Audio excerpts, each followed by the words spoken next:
Ladies and gentlemen, welcome to the Sofi Weekly. Today, Roy is late. You see how late he is? Tevis was perfectly on time, but Roy, that's the one we're waiting on, and we might be waiting for some time. I think he's sick. I don't think he's going to make it this episode, but Tevis, how you doing? Hey, what's going on? Looks dark in your room. Yeah, I have a headache, so I'm gonna go lights off this episode. Plus, probably Roy's hard not to here, look at. so it's not even a full, a real show. It's just the two of us. Yeah, it's fun.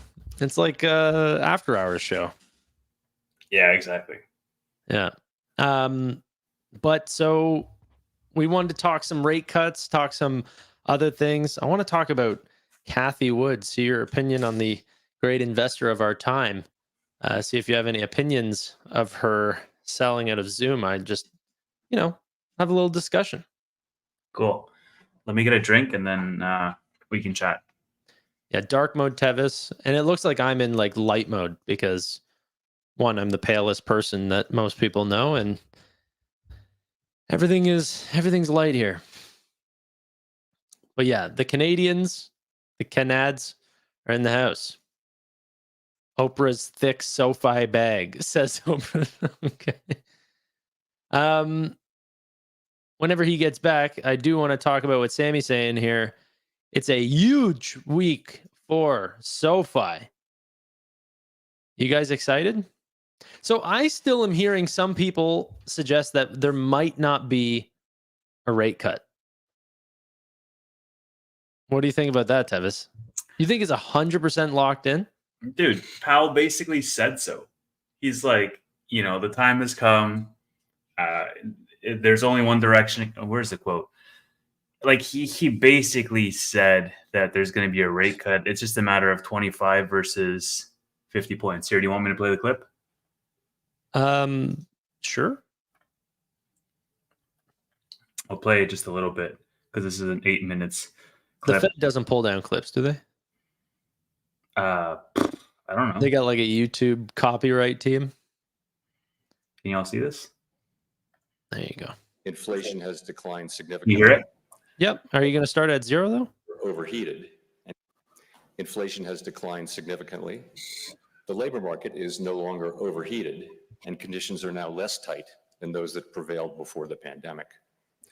Supply constraints have normalized, and the balance of risks to our two mandates has changed. Our objective has been to restore price stability while maintaining a strong labor market, avoiding the sharp increases in unemployment that characterized earlier disinflationary episodes when inflation expectations were less well anchored. While the task is not complete, we have made a good deal of progress toward that outcome. Today, I will begin by addressing the current economic situation and the path ahead for monetary policy. I will then turn to a discussion of economic events since the pandemic arrived, exploring why inflation rose to levels not seen in a generation and why it has fallen so much while unemployment has remained low. So let's begin with the current situation and the near-term outlook for policy. Maybe we just skip forward. What do you think? I don't care. I mean, I listened to the whole thing. I believe there's rate cuts coming. I'm not advocating that there isn't. Do you want to listen to the whole thing? I haven't heard it. This is my first time hearing it. I mean, sure. We'll see what the crowd thinks. Yeah, we're at 1.5 speed, guys, so keep up. Inflation ran well above our 2% goal, and labor market conditions were extremely tight. The FOMC's primary focus has been on bringing down inflation, and appropriately so. Prior to this episode, most Americans alive today had not experienced the pain of high inflation for a sustained period. Inflation brought substantial hardship, especially for those least able to meet the higher costs of essentials like food, housing, and transportation. Is that possible, triggered stress and a sense of unfairness that linger today. Our restrictive monetary policy helped restore balance between aggregate supply and demand, easing inflationary pressures and ensuring that inflation expectations remained well anchored. Inflation is now much closer to our objective, with prices having risen 2.5% over the past 12 months. After a pause earlier this year, progress toward our 2% objective has resumed. My confidence has grown that inflation is on a sustainable path back to 2%. Turning to employment, in the years just prior to the pandemic, we saw the significant benefits to society that can come from a long period of strong labor market conditions. Low unemployment, high participation, historically low racial employment gaps, and with inflation low and stable, healthy real wage gains that were increasingly concentrated among those with lower incomes. Today, the labor market has cooled considerably from its formerly overheated state. The unemployment rate began to rise over a year ago and is now at 4.3%. Still low by historical standards, but almost a full percentage point above its level in early 2023. Most of that increase has come over the past 6 months. So far, rising unemployment has not been the result of elevated layoffs, as is typically the case in an economic downturn. Rather, the increase mainly reflects a substantial increase in the supply of workers and a slowdown from the previously frantic pace of hiring. Even so, the cooling in labor market conditions is unmistakable. Job gains remain solid, but have slowed this year. Job vacancies have fallen, and the ratio of vacancies to unemployment has returned to its pre-pandemic range. The hiring and quits rates are now below the levels that prevailed in 2018 and 19. Nominal wage gains have moderated, and all told, labor market conditions are now less tight than just before the pandemic in 2019, a year when inflation ran below 2%. It seems unlikely that the labor market will be a source of elevated inflationary pressures anytime soon. We do not seek or welcome further cooling in labor market conditions. Overall, the economy continues to grow at a solid pace, but the inflation and labor market data show an evolving situation.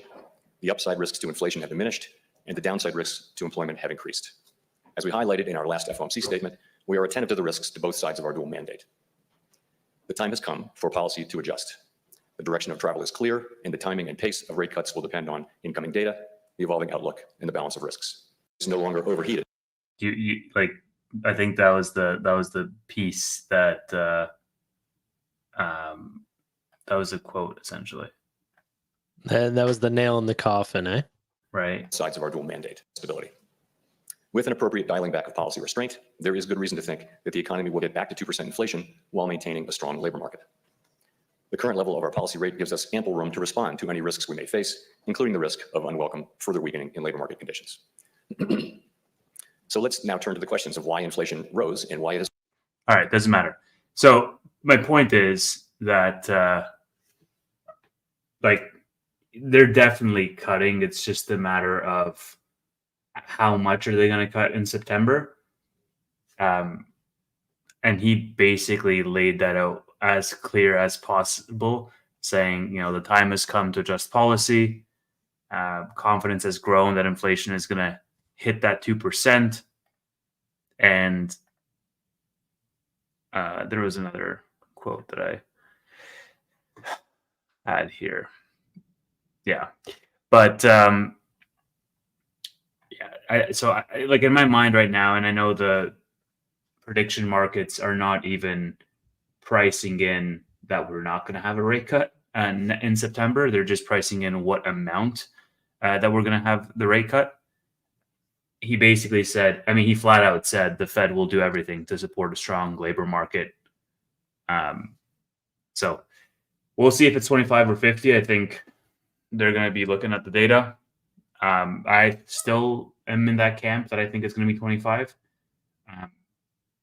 Yeah, but it's a downward revision this week, which we can talk about, but that's a huge positive for SoFi because it also pushes the Fed into a direction of having stronger rate cuts. Yesterday I checked and FedWatch said it was a 38% chance of 50 basis point. Now it's only 24%. There's going to be massive fluctuation here until we actually see it. My opinion is a 25 basis point cut, but what does this mean in your opinion for SoFi? And are there other names that you're looking at that would greatly affect from this rate cut? Yeah. So I made a video about this week, and in the video, I basically said the following, that SoFi was dually going to benefit from this event because on one hand, the company itself has products that benefit from a lower rate environment, such as student loans and home loans, which are really going to see massive originations. Right now it's like 80-20 split between personal loans and every other, lending segment.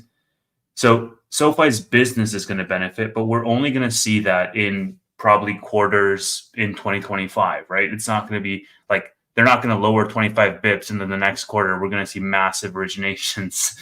It's going to be a gradual stair step upwards. So as rates come down, student loans and home loans are going to benefit for SoFi. But I think the more immediate stock positive catalyst there is this other side where you think, okay, when rates go down, you're going into generally a risk on type of environment. small caps benefit, the Russell benefits. I mean, Tom Lee came out with a super bullish prediction. The 6 trillion sitting on sidelines comes back into equities, at least partly. And all of these small caps catch a bid. And SoFi is going to be one of them. And so I think that, I mean, we saw Redfin, and I just bring up Redfin because it's kind of funny with the CEO's comments, but like since the CEO's comments, the stock is almost up double, like it's up 70% in the past 10 days. And a huge portion of that is due to anticipation of rate cuts, because that's one of the companies that's going to benefit from a low rate environment. Other companies, I mean, ones in my portfolio, Tesla's huge because it's big ticket items that are being purchased. I mean, I think so any big ticket purchase item. So housing, automotive, all the way down to like the end phases of the world, they're going to definitely catch a bid because you now have a lower cost of funding. Like you can make more purchases in a lower rate environment. But overall, I think the rotation is going to be something that SoFi is going to benefit from in the short term. And that could also change the perception around this broken stock, because the moment it reaches a new, range, it goes back to the double digits. There's some renewed momentum. On top of that, you add another earnings beat, and all of a sudden you paint a rosier picture for the prospects of this company going forward, so that when you go into 2025, the actual effects from the rate cuts reflect in the financials, and that carries it forward, in a more sustainable fashion.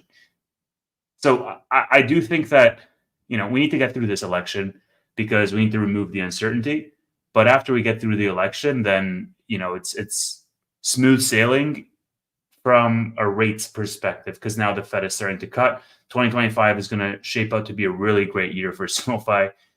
From a fundamental business perspective, it's just a matter of, does the stock run come before that or come during/after that?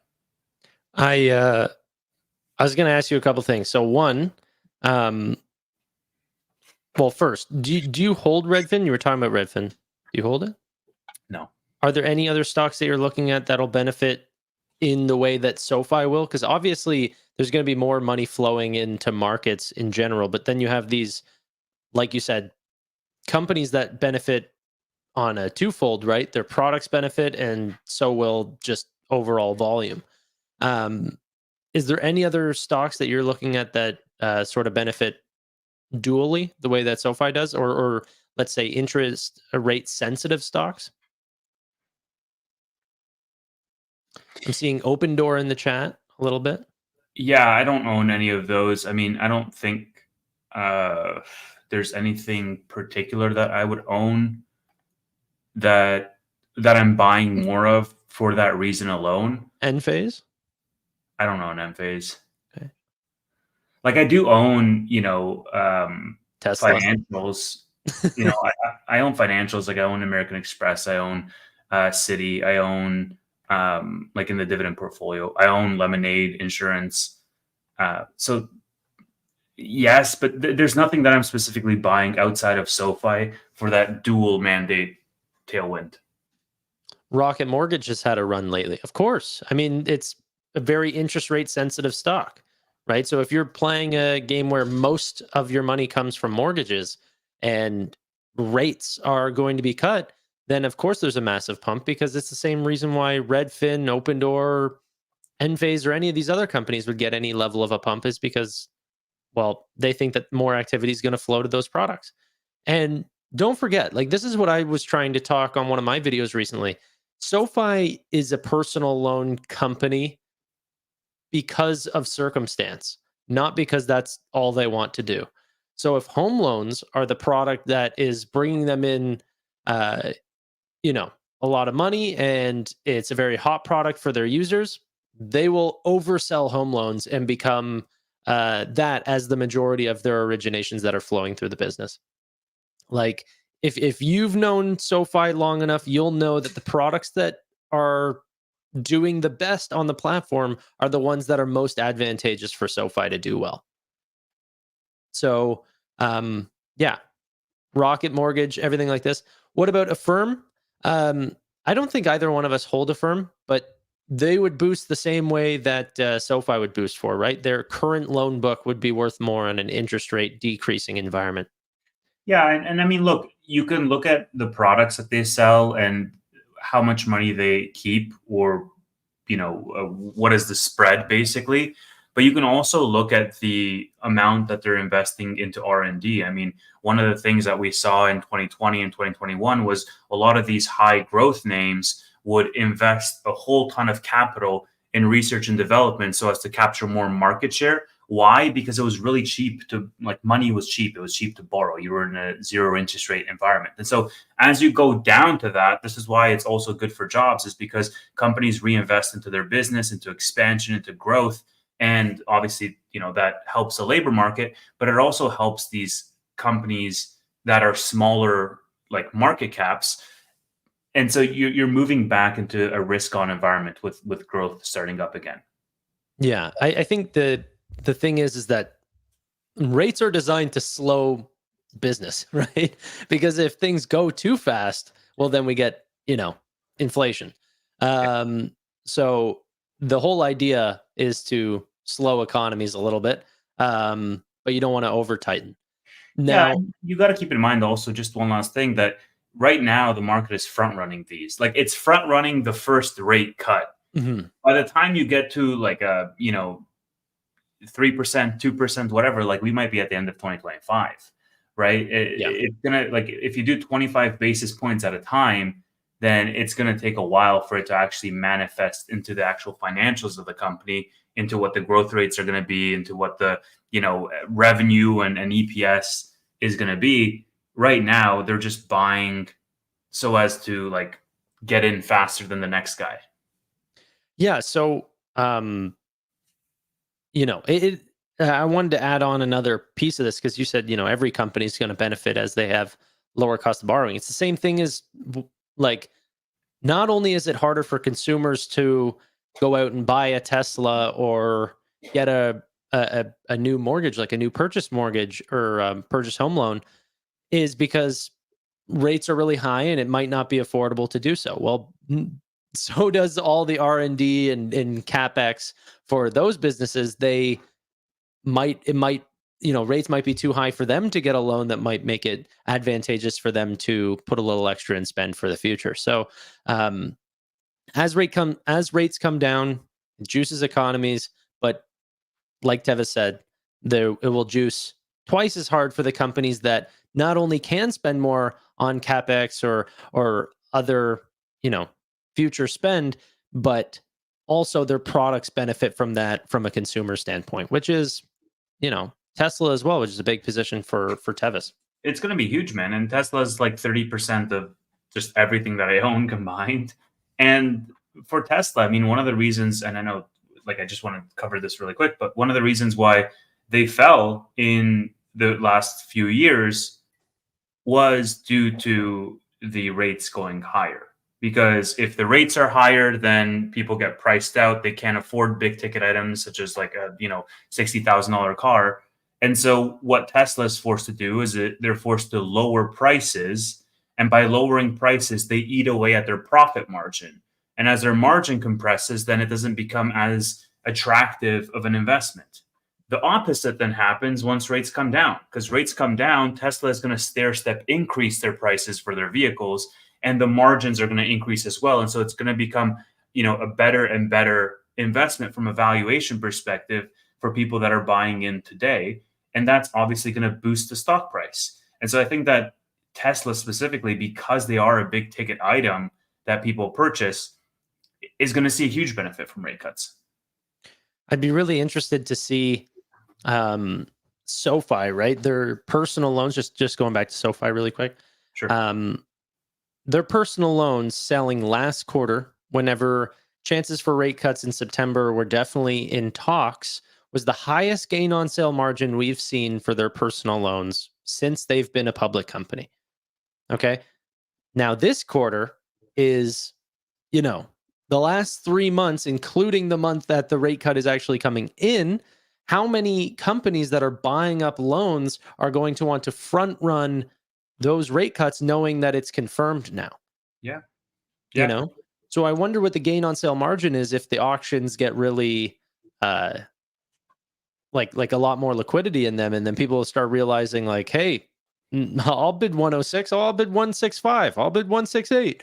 You know, so I'm very interested to see that. It could be a much larger quarter than people give it credit for, and we're already expecting pretty good net income and everything. But yeah, And I mean, look, you're also looking at it from, what SoFi is doing, like with credit cards, with ramping up Invest. Like, there's going to be more activity overall, right?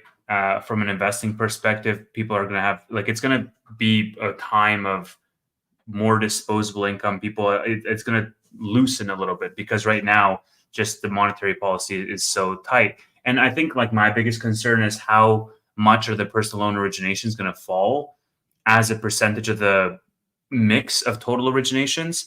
As an aggregate number, I honestly don't think it's going to have a huge negative impact on personal loan originations, but that remains to be seen because it's going to be a gradual, downwards move. It's not going to be like a sudden drop that completely reverts their strategy. Like they have the ability to pivot their business. They have ample time to do so with regards to new product launches and marketing initiatives and whatnot. And then, I mean, this is something that they've been, spot on the money all year long with regards to their own macro predictions that played into their guidance assumptions. And so I think that they've been working towards this for quite a while, even though the market back in January thought we were going to have like 4 or 5 rate cuts. SoFi was much more conservative as a result. And they're seeing this play out just as they planned. And so I do think that they're prepared to get ahead of this curve. And then we're going to see how that then translates into new launches and how it translates into the marketing initiatives with the NBA, the NFL, and the TGL starting up in January. I think it's going to be a really good next couple of quarters. Yeah, and unlike a couple of the last quarters where we said, first quarter of profitability, this will be exciting, and all of these different things where we had to wait quarter after quarter to see these big milestones. 4 straight quarters of profitability is happening this quarter. Like rate cuts are happening this quarter.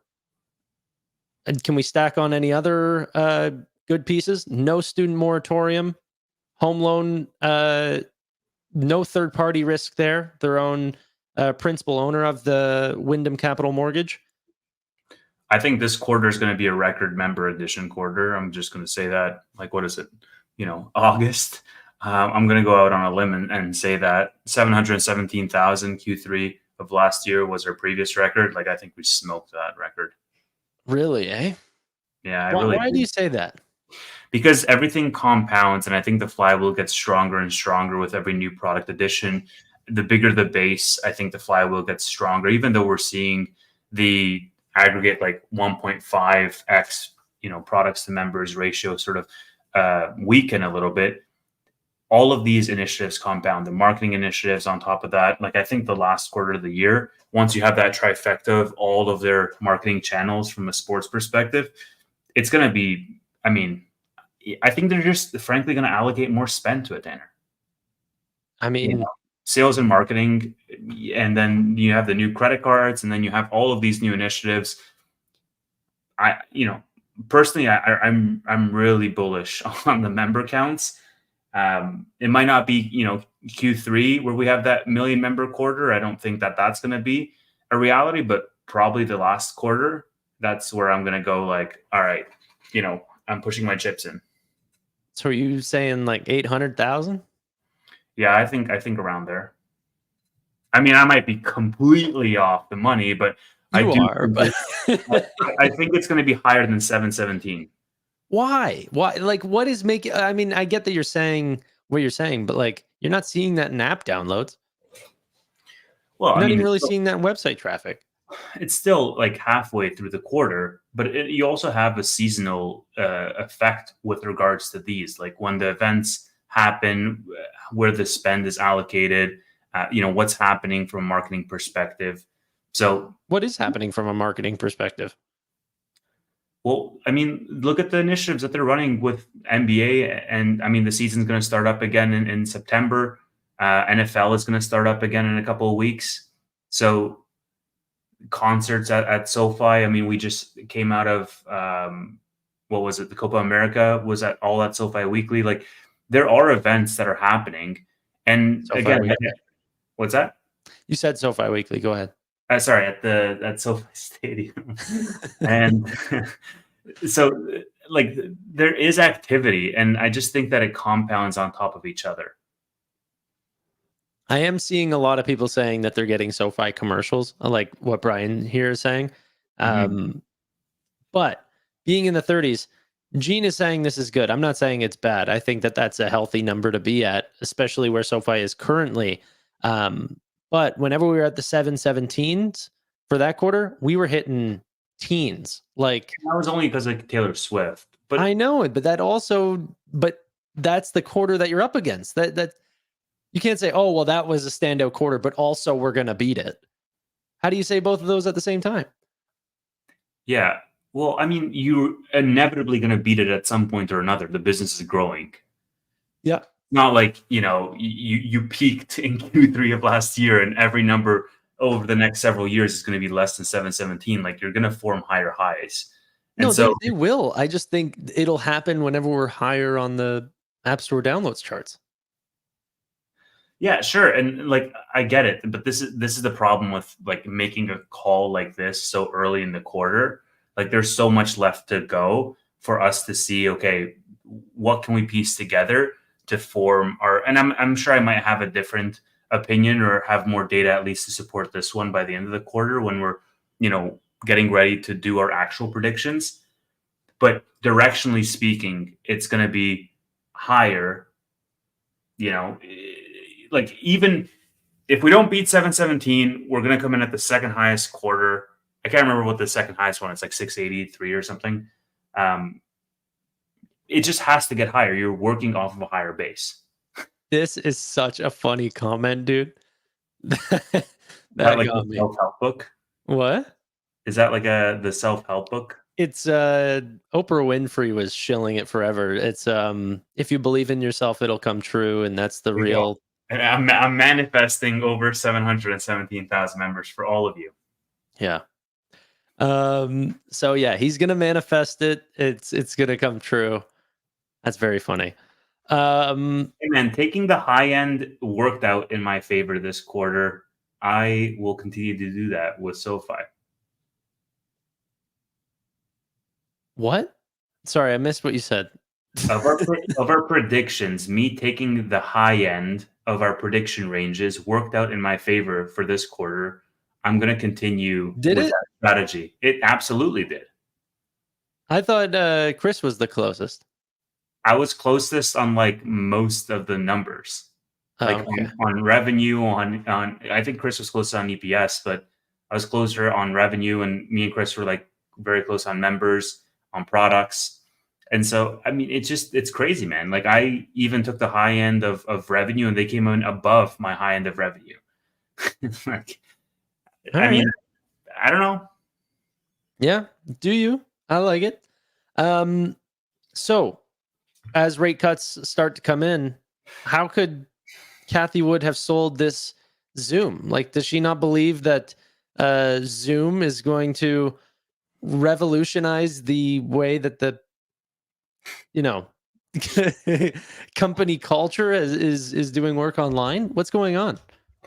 Yeah, and it see, the thing with Cathie is that it's really tough because she makes these really bold predictions that have very aggressive CAGRs, and then if Zoom is flat or down, or Tesla's flat or down for 1 or 2 years, then the compound annual growth that she needs for like the remaining 3 years of her 5-year prediction is like insanity.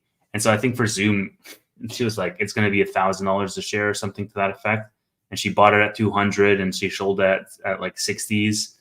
And so, like, for Zoom to get to her initial target after having been down for like 2 years, it has to like 10x. You know what I'm saying? Yeah, it would be insane. Dude, she should have sold that so long ago. Like, I don't even fault her original vision. It could have happened. It didn't go in their favor. But then if you're like, oh, they're going to 40% CAGR every year, and then the next year they do 12%, you have to immediately sell it, because then the next year, like, I've never seen a company in the world go from freaking 40% to 12, and then to fill the gap, they go up to 80. Yeah, That's never happened. Like, get rid of it, dude. Your price targets are all out of whack. And the research that you're doing does not align with the companies that you are buying. They're like, AI is taking over. NVIDIA is going to be the biggest company in the world. Double down on Teladoc. What, dude? Just Teladoc and Zoom. They just think everyone's on their computer. They're not moving away. It was it's like it's super aspirational, right? Like, and even with Tesla, she's like, oh, FSD is close around the corner, getting approved. Robotaxi network, $2,000 a share, and you're like, what the heck? Like, there's so much baked into that. I think that was the bear case, by the way. I think it was $2,600 was the base case, and it was $3,100 was the bull. And I'm like, God bless you, man. Like, I hope it happens for my sake, but it's just you're setting yourself up for failure, because the targets are so aggressive that everything has to go right for you to even have a shot at achieving those numbers. Now, I don't know if people will be willing to answer this in the chat, or maybe I'll throw a poll up. That'll be easier, because then people can stay anonymous. If you answer the polls just yes or no, it doesn't show any things. We're going to throw a poll up. Who owns ARC products, whether that's ARC Innovation Fund, the Genomics Fund, the FinTech Fund, whatever. If you hold any of our funds, please let us know. I'm going to put a poll in here, and let us know why you decided to partner with this wealth destroyer of the generation. She could have been like, I think innovation funds are a real thing. She just has not picked them well. Dude, and it's just like, I don't know, man. You're going into a rate cut environment. If anything, like, just double down, triple down, quadruple down on Zoom and lower your cost basis, tremendously, because Zoom is going to benefit, as well as all of these other stocks. It's going to, the lower rates are going to be the rising tide that raises all of the small caps as more funds come in from sidelines and into the market. And so if you have high risk on stocks, now is the time to buy them to front run those rate cuts, as opposed to sell them. Like, if you're forced into those two decisions, okay, sell Zoom today or double down on Zoom today, I would be 1,000% doubling down on Zoom today, because we're going into rate cuts. And you know what the worst part is? This is when I would close my fund. Because I actually do think that that's going to happen for Cathie Wood. I think she's going to have to close her fund down if she continues to have this performance. But whenever she closed out her Zoom position, the stock went up 13%. Yeah, it's insane. Bro, people got excited she was out. There were inverse stocks that were having more strength in that company than she did. She also cut NVIDIA super early. I don't understand why she did that. Wait, 1 sec. Let me just say this. ARC Venture might actually be the only fund that I think that Cathie could do well in, because venture capital is just a bunch of dreamers, and she is a dreamer. So, well, the valuations are also amazing, right? Because these are not public companies. They're not amazing. They can be way more expensive than they can be way more expensive than public companies, but they also have the opportunity to 20, 30x in a year. Oh, hold on. Yes, they can be like SpaceX, for example, can be overvalued, but SpaceX also chooses when they want to go public and on what terms and in what market. Dude, they're almost exclusively overvalued. Like, don't get it twisted. Venture capital is like, they'll be showing $250,000 in revenue for the year and get $100 million valuation. I mean, they are. If they're oversubscribed when they're private, they're hella going to be oversubscribed when they're public. Well, that's not true. That's not true. Stripe got super oversubscribed. They got really expensive, and then they chose not to even go public because the market said, "Hey, we're going to price you here much less than your last funding round." Throw up a poll in the chat whether people would buy Stripe if it went public tomorrow. Yeah, but it matters of valuation. That doesn't matter. you know, so 96% of people say they won't buy Cathie because I'm going to end that poll. But it's like, yeah, if I say buy Stripe at 70 billion, what does that mean if we don't know what their margins are, their revenue, or anything like this? I guarantee you most people won't even look at that, honestly. What? I mean, most people in the chat, if you're like, oh, what's this valuation you buy Stripe? They'd be like, okay, what is it at right now? Like, let me do some quick back and napkin math. Like, I think people are going to buy the story, like the narrative of a company. Like, that's the front and center thing. Speaking of Stripe, now I don't want you leaking anything. So hold on. Do you agree with that sentiment first and foremost? Because I like this whole Warren Buffett thing of like buying the cigar butts, and then he eventually changed that strategy to like, hey, I want to buy great companies at okay valuations as opposed to great valuations for okay companies. I do honestly think that the company's narrative and their perception is almost like, look, like the attractive looks on a person. Like their personality can be great, but the looks is what's going to get you to either talk to them or not talk to them, like to even open the, conversation. I think that's true. I think that there's a lot of companies. For some reason, there are select companies that catch retail's eye, and then there's other ones that just don't. And it doesn't matter that the fundamentals are doing better, that the business model might be stronger. There's just a sort of sexiness with some companies. Now, that doesn't have to mean that they're small caps or that they are bad fundamentally. Like Nvidia is a huge retail stock now, but I think it's just because of the pump that they've had rather than the actual underlying business. But yeah. Can I tease a little something? Yes, but also somebody said when SoFi Weekly, so let's go back to SoFi eventually. So, speaking about Stripe and all of those things, tomorrow I'm dropping a video that is very exciting. I had an amazing opportunity to speak with a great payments CEO that's coming out tomorrow, and I'm very excited. I was more nervous about this conversation than the Vlad Tenev conversation, and I can't wait for people to see it. Like, I know who it is, and you literally said nothing. You said a lot of words and said nothing. I'm excited. Yeah, you're like, I have somebody coming. I'm excited about it. So watch my video tomorrow. Cool. Yeah. That's all you need to know. I'm just dropping the trailer. All right. Back to SoFi. Yeah, I talk about SoFi every day. I wanted to talk about Cathie Wood and Zoom, and God forbid I talk about something that's actually fun and can, whatever. And then I talk about something else that's also fun, and then you go, oh, wow, good. You said nothing. It's a pain. I'm leaking information. Can I also give them a hint? No. It's a stock. No. That Tevis is not in. I think that gives it away. I'm only in like 2 payment stocks, and one of them's SoFi and the other one's PayPal. Yeah, but then you're saying it's not PayPal. And you think SoFi is a payments company? No, I mean like in the finance space. Yeah. Unless you have somebody from Citibank coming on. PayPal has to be Alex Chris. PayPal. Yeah. And there you go. This is the audience that you were like, oh, they're going to care about valuation. Come on.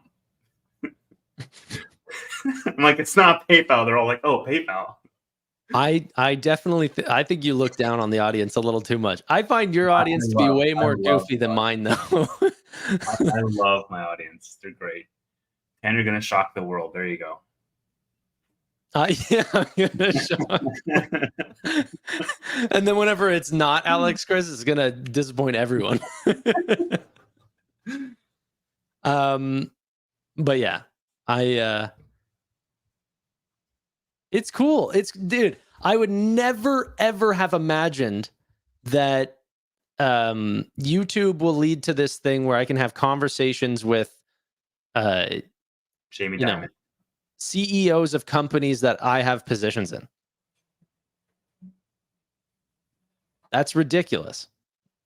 And yet I hold a bigger position in other companies and they won't talk to me.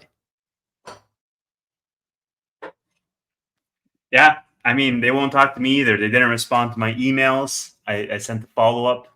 I was professional in my email. They didn't respond. What can I do?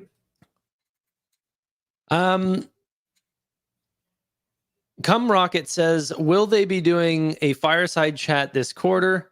I'm 9 minutes. Okay, well, if you're 9 minutes behind, I mean, catch up. But no, they actually have not announced a fireside chat. However, there are some companies that are just now announcing firesides. Like I think a firm like just yesterday announced a couple fireside chats. So I'm still holding out for SoFi to do the same. But yeah. Tevis, what else do you want to cover in today's show? Yeah, I don't know. I mean, I did get this. I tweeted about this, and this was actually this tweet got a lot of traction. But basically, I heard this week from one of my friends who said, I'm getting to that point where owning SoFi is not worth it anymore. And I basically asked the audience, like, is he right? Or is it, okay, hold on. I think my phone might be ringing. I said, is he right? Or is it like a low sentiment that marks the bottom? And, you know, he was mainly talking about opportunity cost of having held this company for, you know, a while. And what that does to, similar to the Cathie Wood thing, right? Like if she holds Zoom and she expects a certain return by a certain time, and then half of that time frame evaporates with Zoom getting no returns, then it puts so much more pressure on the remaining time that's left for her to still get to that level. It's going to be a similar story with SoFi. Like if you buy SoFi at $8 in 2022 to say, okay, I want to, you know, double this thing or triple this thing in the next, you know, 4 years, and all of a sudden it's half that time's gone and it's still at $8. Now you're saying I want to triple it in 2 years, and it gets way harder to achieve that. And so I'm just trying to wrap my head around that idea, because I don't have a fixed time frame really for SoFi. I know we sort of say 5 years, just pulling a number of like, hey, what's an acceptable time frame? But at the same time, nor do I really have a exit price of saying I needed to hit $20 or I need to hit $30 or whatever it is, right? And those are all opportunistic prices of where would I take some profits. But I think opportunity cost is a real consideration for a lot of people, especially because you're not trading in a vacuum. You're seeing all of the stocks around you, you know, get a lift. And so it seems as though SoFi, you know, will be left behind when you're looking at it from that same frame. So I just wanted to get your thoughts and maybe have a discussion around that. I saw a comment, I think it was by Ken Megan on that tweet that you sent, and it said, whether or I'm going to hold it till 2030. So whether it's $4 or $20 now is not going to affect its end price. And I did a similar videos like a year plus ago, maybe 18 months ago, where I did the price that I think SoFi will be at whenever it was at $12 a share and what it would be at by 2030. And then I did another version of that whenever it was at $6. And the moral of the story is that the end prices at 2030 didn't change at all. Nothing fundamentally in the business changed, but the starting price did. So, I mean, during this time, this is why I don't have like, well, I mean, if you're down on your position, that sucks. But if you bought SoFi at $15 or something, then, you know, like the environment that we did go into was bad. At some point, like, yeah, that is not where it should be priced right now. If anything, it's less than that on a fair value perspective. But if you bought at 8 and now you're still down after 2 years, it's like, what are you doing? you had an opportunity to lower your average price for years. So I think the people who have been DCAing into SoFi, a lot of them are not down unless they bought in at, IPOE or something like this whenever the company was probably overvalued. So we're in a different environment. Like the prices of the stock back then in a zero interest rate environment when SPACs were really hot showed that was way overinflated prices, and today is a different story. Do you sell because of that? I mean, what are you going to go put it into? Right. I mean, there's like 1,000,001 stocks that you can, put it in. Like the thing What? is, like, you're not guaranteed. What do you mean? What? Name You're one. saying name one stock that's going to outperform SoFi over the next 5 years? Yeah. I mean, I'm sure there's There's many. 1,000,001 of them. I just want you to name one of them. Tanner, I don't have a crystal ball. Like, I'm not going to bring Exactly. the conversation to but I'm saying that, like, Exactly. there's stocks that have higher growth rates that are compounding faster. And Like, if you can find a stock that has higher growth rates, that have better margins, and at a cheaper valuation, you should sell SoFi. If you can't, but so I think that we're talking about somebody who's already in the stock and has a that doesn't matter. That is a zero factor. Every day that you hold a stock, that should, like, you either should consider selling or consider, like, if every stock that I'm holding today is a buy, in my opinion, or else I would sell it and buy something that I think is a buy. Because why am I holding something that I think is going to underperform a different position? So yeah, especially for these people that are going all in, like, risk is not a factor to them. Diversification is not a factor. What are you holding for? Now, you can look retroactively and say, hey, Hood did better than SoFi, but can you make that bet over the next 2 years? And if you are confident that Hood will do better than SoFi over the next 2 years, then you got no business being in SoFi. Can you bring up Ross or Josh or Jesse's comment? Either Ross or Jesse. With that logic, you'd be in only one stock, Tanner? No, because I do care about diversification. I do care about risk. I'm saying that is, like, no, I disagree. There's a chance that things underperform. But if you can say with confidence that this stock is not doing well and that I can put my money in 1,000,001 things that'll do better, then you shouldn't hold SoFi.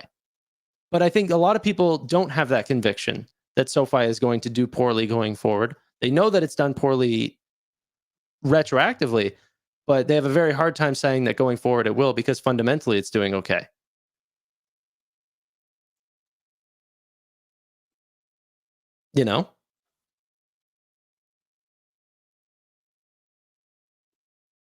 Tevis? Sorry, I was reading the comments. Yeah. If you know is the important clause. Yeah, but opportunity cost is already spent. You can't go back in time and say, hey, I should have never have held SoFi. I should have just been in the queues. But at the same time, like, I think you have to, okay, so I get this concept of, every year that passes, your opportunity cost is spent, is gone. Yeah. And that's going to affect your thesis going forward. Like, if I think that SoFi is going to get to, I don't know, just like $25 in 5 years, and it's at 7 today, and 3 years pass and it's still at freaking 7, then I have to say, okay, now that 3 years have passed, would I buy SoFi with the same idea of it getting to $25 in 2 years, the 2 remaining years? Is that more or less what you're saying? I mean, why is your hold period 2 more years? Of that original, because you need to sell out of it? No, of that original 5. If I say, okay, I want to get out of SoFi in 5 years, and this is the rate of compounding that I want, in terms of my, what I want to take profits at. Yeah, but I've never been a guy to really do that. So I don't know the strategy for that. Like Well, like so I say, hey, this is what I'm saying, right? Because it goes against, like, for you to say, okay, well, if something is not, hitting that compound annual growth that you want, sell it and go into something else. You're discounting that these stocks can make massive runs in a short period. Like, for example, for Tesla, like I could have made, a 5-year plan for Tesla that would never hit, and then another 5-year plan that never hit, and then all of a sudden it does a 10x in like the next year. yeah, you're doing what I'm telling you to do. Hold companies that are doing, focus on the fundamentals. You cannot control the stock price. You don't know when things will, I believe all these sort of statements. Focus on fundamentals. You can't control market sentiment.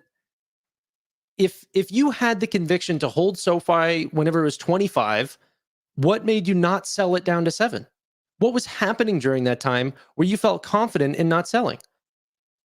If it was fundamental growth, member growth, you saw that they switched and went through a student loan moratorium and over to personal loans, and you got confident in Anthony and Odo, what is hitting now other than not finding a company that you like more that's making you want to sell? Right. So when you say that, like when you said the statement a couple minutes ago, like every company in your portfolio is a buy. Otherwise, if it wasn't a buy, I wouldn't own it. Yeah. You mean that from a fundamental perspective? Because SoFi, for example, could be fundamentally, executing, and the business is growing, and the valuation is getting juicier because of that spread. But the opportunity cost is still gone over those years because you're not getting that return. And it was a mistake to buy it earlier, but sorry? that's because I don't know what's going to happen with the market.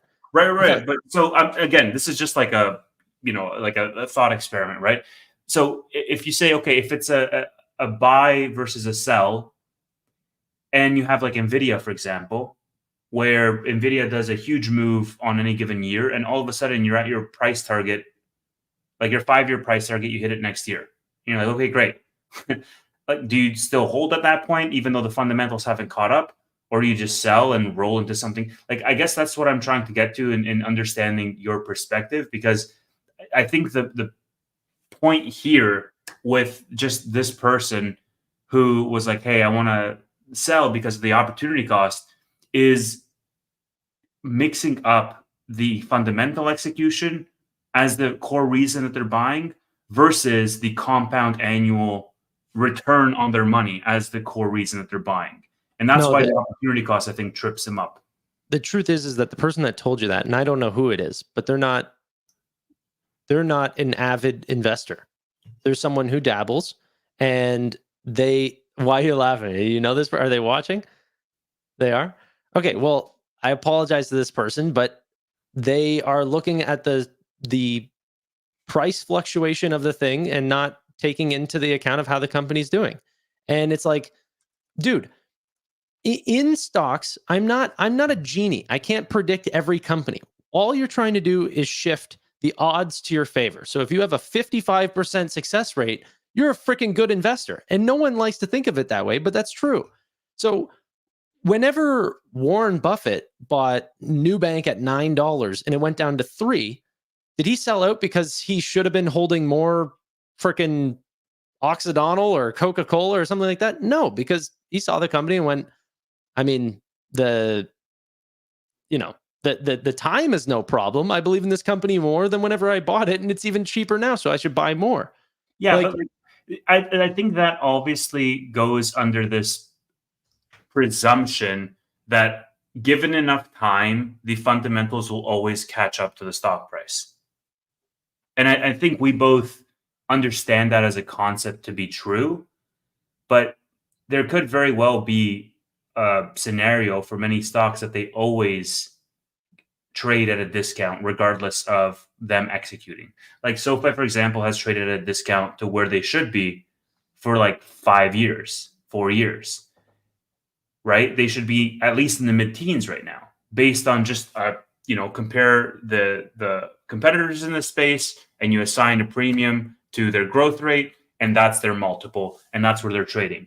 And so we operate under the assumption that over the next 5 years or over the next 10 years, that SoFi A is going to keep executing on a fundamental basis, and B, the market is going to start to open their eyes and realize that, okay, wait a minute, this is super cheap relative to the growth rate, and it's going to go parabolic at some point so as to correct for where it should be trading. That second part is not guaranteed. Like SoFi could trade at a complete discount for a very, very, very long time. And even, in Buffett's case, like he can buy new at 9, new can fall at 3, and then new can keep rising, but he's still underperforming the index or underperforming other positions that he could have gone in, because that could have been just a false premise that the fundamentals catch up to the stock price.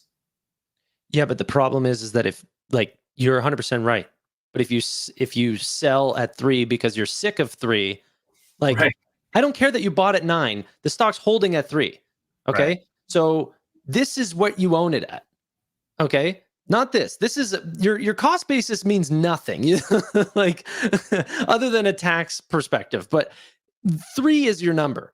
So if 3 goes to 6, that's 100% increase from that position from where you are today. If you sell because you're sick of that position, you don't get that 100%. Then you got to go buy the Qs or go buy a stock that's been working retroactively and see if it continues to climb up as fast as, what it's done. SoFi can keep going lower from here. I'm not saying that it is like, oh, because it's gone down that it can't go lower. Like, what's the Peter Lynch quote? Like the dark is just before the darkest in stocks or something like this. Like stocks can go to 0. Okay, essentially what that's meaning.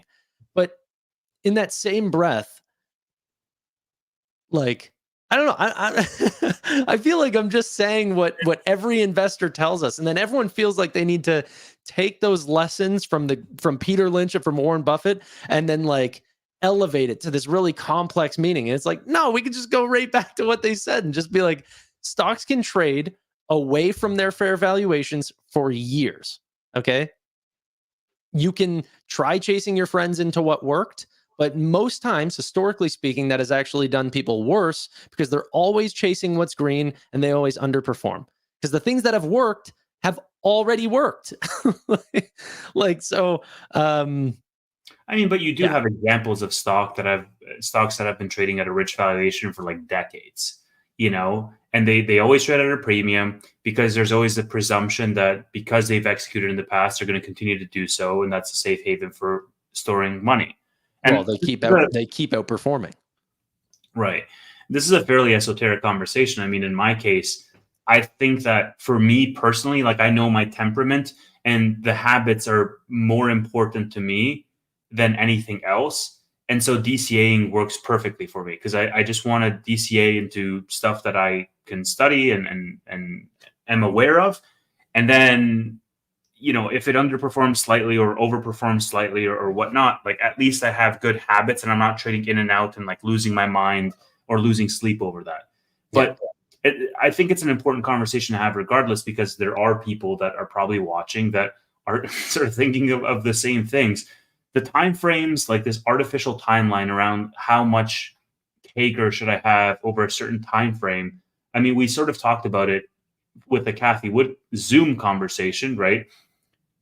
Is you set a certain price target by a certain date, and however scientific that method is, it's still like a finger in the air type of thing, like you're just saying, I think it's going to go. I'm not worried about the fact that Cathie was wrong. I don't think that's where, like, she made a bold prediction of the future. Like I said, she's got to be right 55% of the time. Right.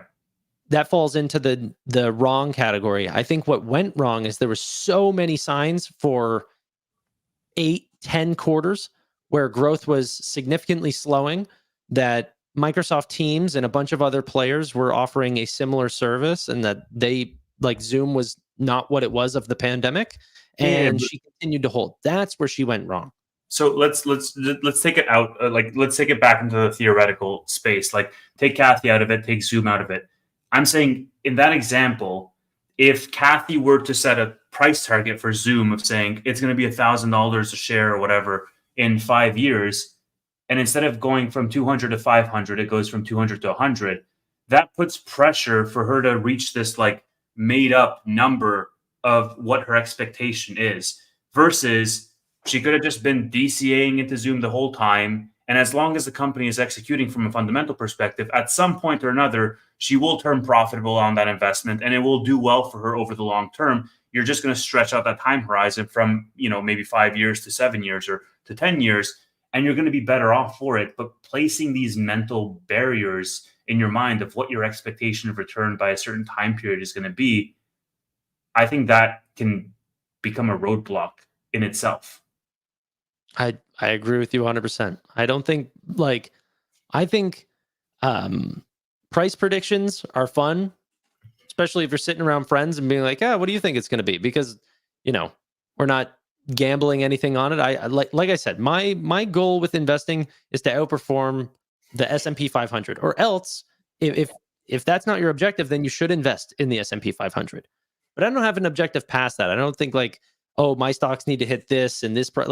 I do a fair valuation. I don't know where it's going to get there, but then I keep it as a buy target if the distance between the price that it is now and what I think fair value is larger than what the S&P 500 historically does on an annual basis. But I don't know what it's actually going to do. I don't know. I don't do long or 5-year price targets and everything like this. I think that's too worried about share price and not worried about how the companies are doing. She would have sold out long ago if she was more focused on fundamentally what Zoom was doing rather than what the share price was doing. Right. That's all. I don't know. Opportunity cost sucks. That means that we got this investment wrong, but every day's a new day. Can you find something that's worth more than SoFi? Yeah. I don't think there's 1,000,001 stocks. In fact, I don't think that there's many at all, and that's why I haven't sold.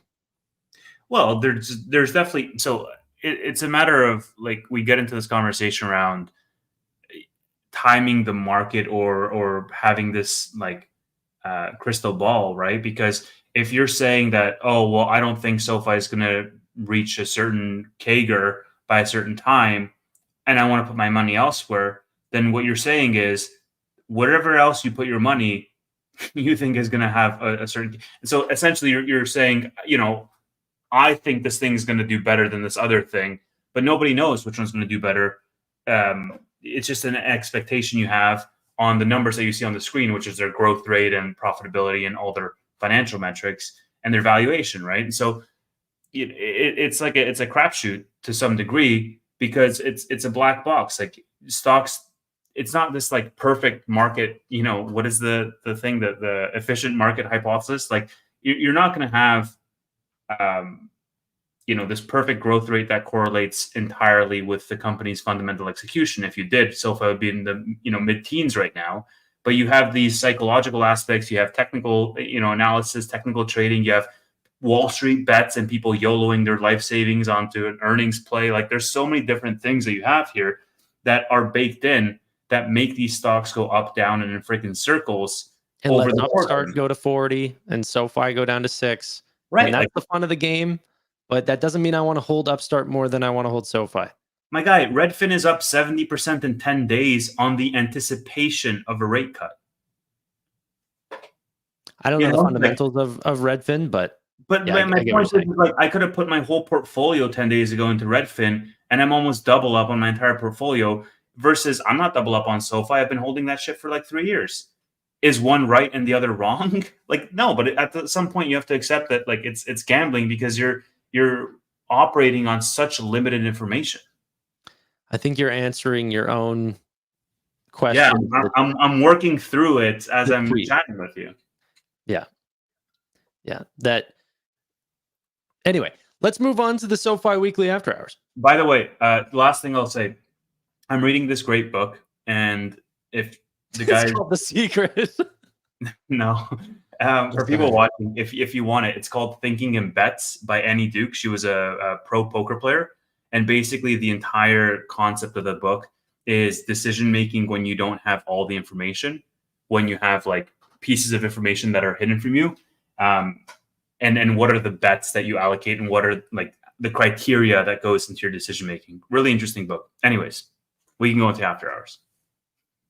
Ladies and gentlemen, really do appreciate your time, but bye for now.